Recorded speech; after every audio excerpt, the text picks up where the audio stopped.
Hi guys! Welcome back sa YouTube channel ko. So for today, meron tayong math problem coming from a past electrical engineering boards coming from analytic geometry. Pero before that, shoutout muna kala Kuya Alvin Batin, sa mga kaibigan ko sa Siva, kay Sir Edwin, at saka kay Kuya Jen. And sa mga Lodi Cakes natin sila Andre Joshua Dignum Nuas, kay Zyken, kay Wellmark Madrideo Tapiador, tsaka kay Hernan Encinas. Maraming salamat sa inyo mga Lodi Cakes sa patuloy na suporta sa channel natin. I hope you all the best and more power sa inyong lahat. Find the area of an ellipse with eccentricity equal to 4/5 and major axis equal to 10. So let us recall na ang formula ng area ng isang ellipse is equal to pi AB. Yung A natin is the length of the semi-major axis and B is the length of the semi-minor axis.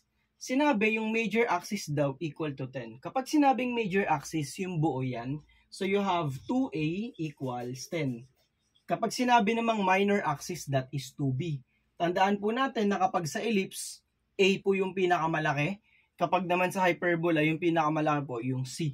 So we have 2A equals 10, you have A equals 5. Okay, mga Lodi Cakes? So we have A is equal to 5. Ano po ba formula ng eccentricity ng isang ellipse or ng isang conic section? So the formula for eccentricity is equal to C over A. So that is equivalent to 4/5.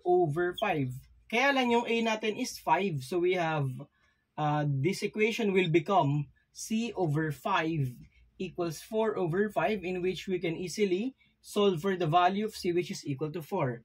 However, on the formula of the area, we need to find the value of B. Kasi yung A natin given ng mga idolo eh.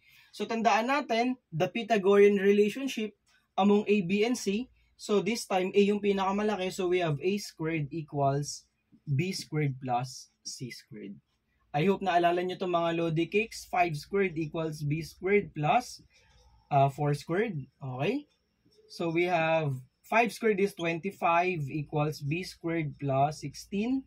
So we have B squared equals 9. Solving for the positive value of B, we have B equals 3. So the formula will be pi multiplied by A, which is 5, sorry.